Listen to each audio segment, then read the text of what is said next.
I want to take you.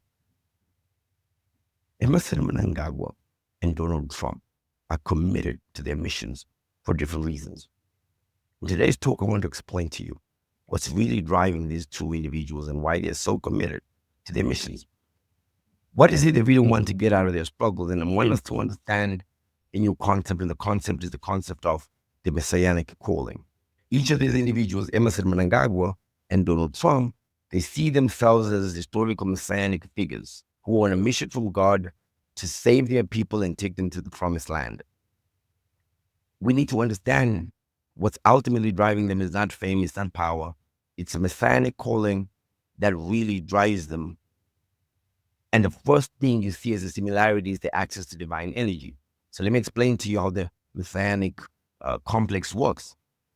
3 characteristics. The first major characteristic you're going to see is when you truly believe you're on a mission from God, that you are God's chosen one and that you're the prophet that God brought on earth, you're going to have a divine energy about you.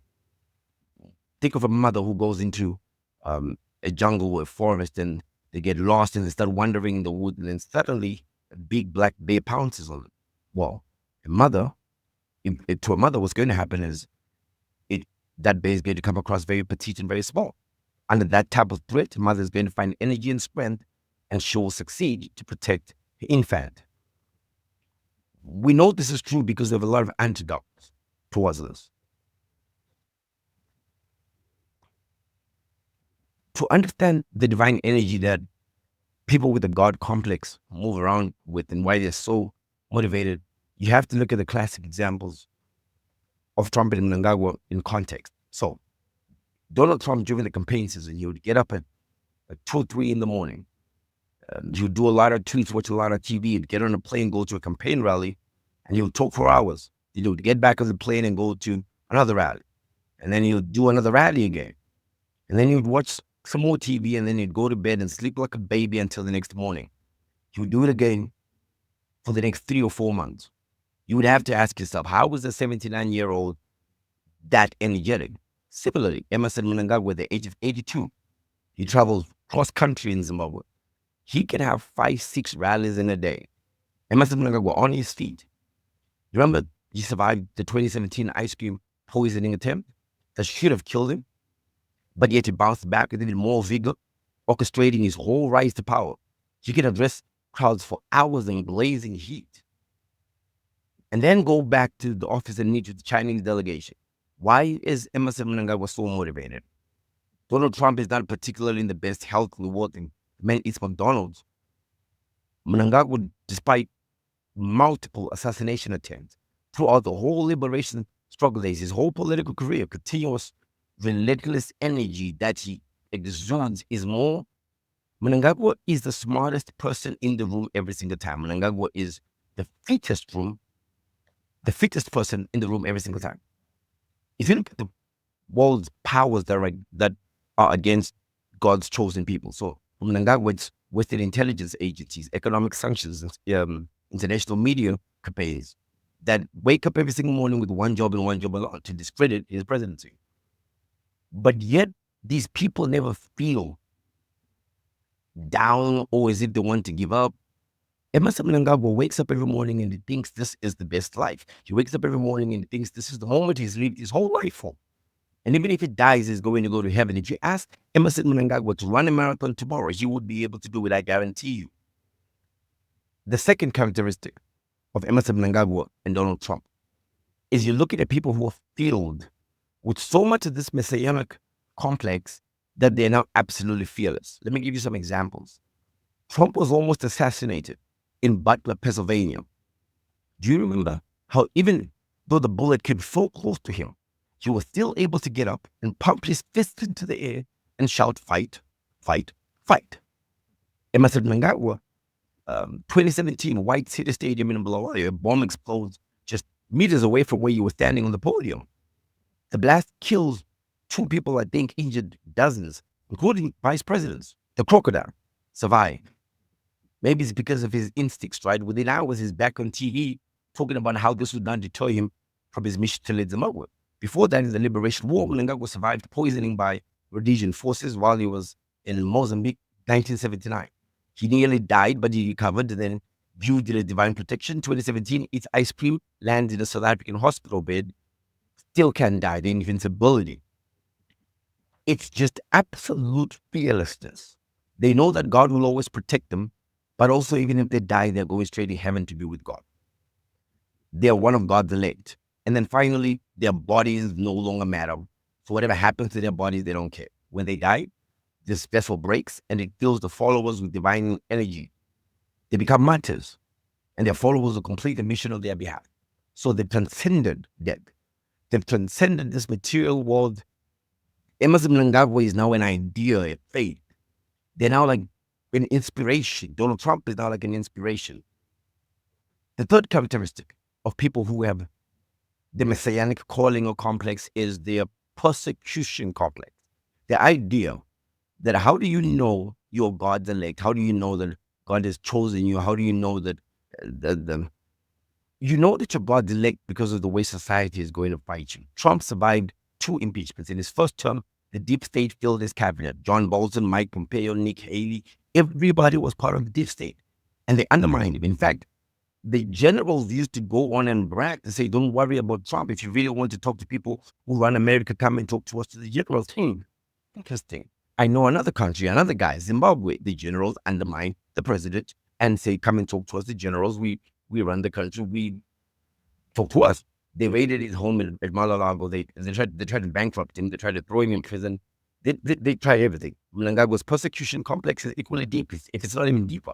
For decades, Mnangagwa was sidelined by ZANU-PF. Despite his loyalty, he fights in the liberation war, spends 10 years in the Rhodesian prisons, where he was tortured and sentenced to death at the age of 21, by the way.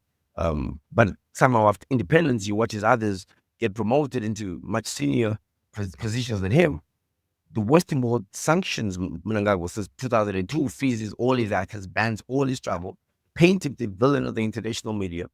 The United Nations, the United Kingdom, the United States target him specifically as a human rights violator. They add his family to the sanctions list. Do you ring a bell? But when Mnangagwa finally ascends to presidency in 2017, after the Mugabe fall, they continued to do this. It's not like they stopped at his presidency. The economic sanctions remained. The IMF, the World Bank, they still refused to provide relief. His own members, remnants of G40, factions of Grace Mugabe, still opposed him. Nelson Chamisa said he doesn't recognize him. So Donald Trump and Emerson Mnangagwa face these indictments, attempts for them to be imprisoned. International Criminal Court, constant calls for their arrest, like accusations of crimes against humanity. I don't believe that Emerson Mnangagwa is fazed by any of this. I believe that he knows that his persecution is a sign that God favors him. I believe that the persecution is ultimately there to give him strength, to give him the strength to fulfill the divine mission. So both Trump and Mnangagwa, to me, they take this persecution as something that is good. They believe that God is testing them. God wants to know, do you believe in this mission? Are you truly committed to the mission? Though you get persecuted, are you still going to continue the mission? The divine energy that fills Donald Trump and Emerson Mnangagwa is the energy that allows them to survive. Donald Trump, what is Donald Trump's divine mission? Well, he wants to make America great again. And why is America not great? The reason is, for the past 100 years, America has been co-opted into all these globalist type of fights. They've been forced to engage into forever wars in the Middle East, killing a lot of American kids and soldiers. The globalists have also forced open the American borders and let in millions of illegal immigrants in order to corrupt America, in order to destroy the great civil society in America. These globalists have, in the school curriculum, infested teachings of young children with multiculturalism, woke politics, with DEI, diversity, inclusion, equity. These ideas of globalism, liberalism, multiculturalism wants to cancel. And you can't negotiate with these cancers. You can't wait for the cancers to die out. So that's why America is not great again. So the divine mission for Donald Trump is to destroy the American empire by enrolling it into conflicts that expose its weaknesses for a forced reckoning. But I don't think it's only that. I think it's to remove America from the world. I think it's to achieve a manifest destiny of sorts, which is basically control of North America. Donald Trump wants to control North America, which he believes is part of the promised land. And once America has recognized that it should not interfere in global politics. America is great again. Once America is able to restore its Republican soul and spirit, its originally a Christian country, Donald Trump, in his mission, is to lead American people in a revolution against the global elite that America restores its state as a Christian land. Donald Trump sees himself as an eschatological battle. He's in a battle between light and darkness. And this very structure of the cosmos and these two forces have been at war since the beginning of time. Eventually, these forces will meet in a final climatic battle. Clearly, Donald Trump believes that he can unite American people and have them fight on one side against evil, which is the side that fights against the globalist deep state. Trump's mission requires suffering. It requires persecution. It requires sacrifice. It's all the things you require if you have a faith. So Trump is willing to risk everything for what he believes in. He's willing to face impeachment, bankruptcy, assassination. For him, it's the ultimate validation. Trump wants to lure the deep state into overplaying their hand. He wants to expose them fully and say, and take them to a metaphorical word and strike them. And by defeating the deep state, he will have restored the American promise. Now, what is Emerson Mnangagwa's divine mission?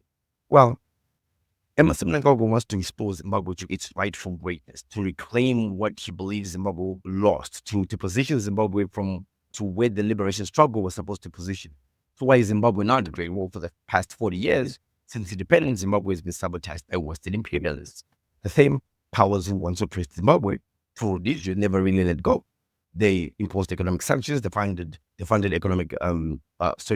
opposition movements.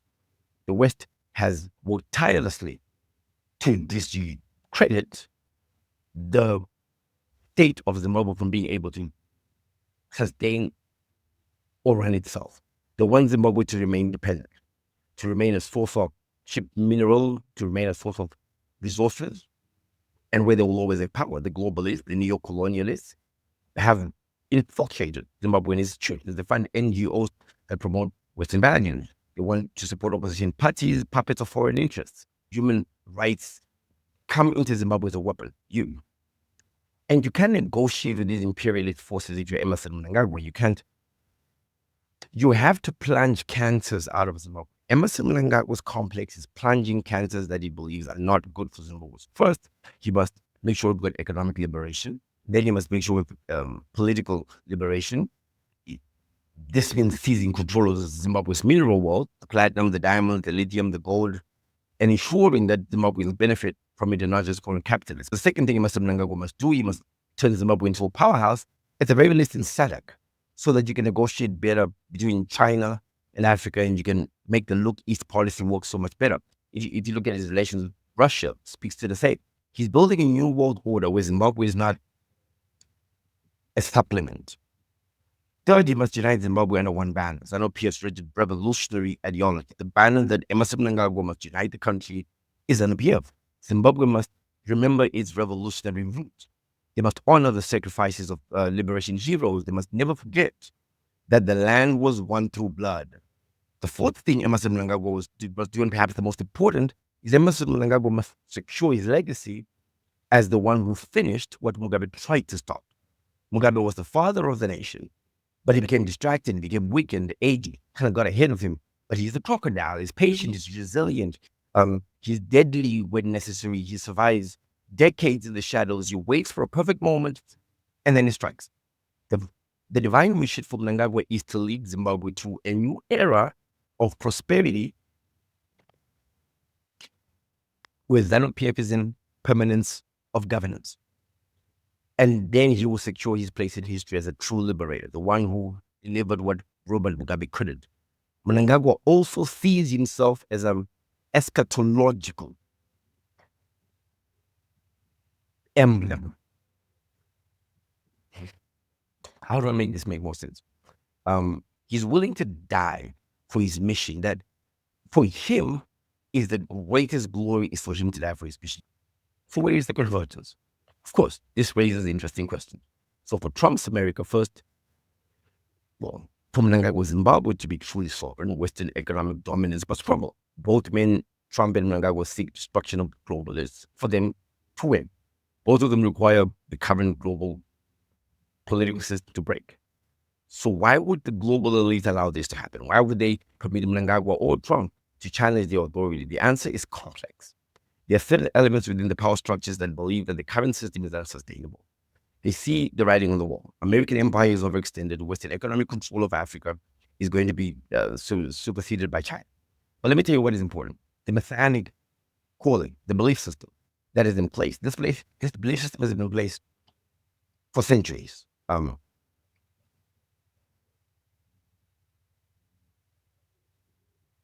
Leaders will see themselves as God's chosen people to reshape history and the way we exist.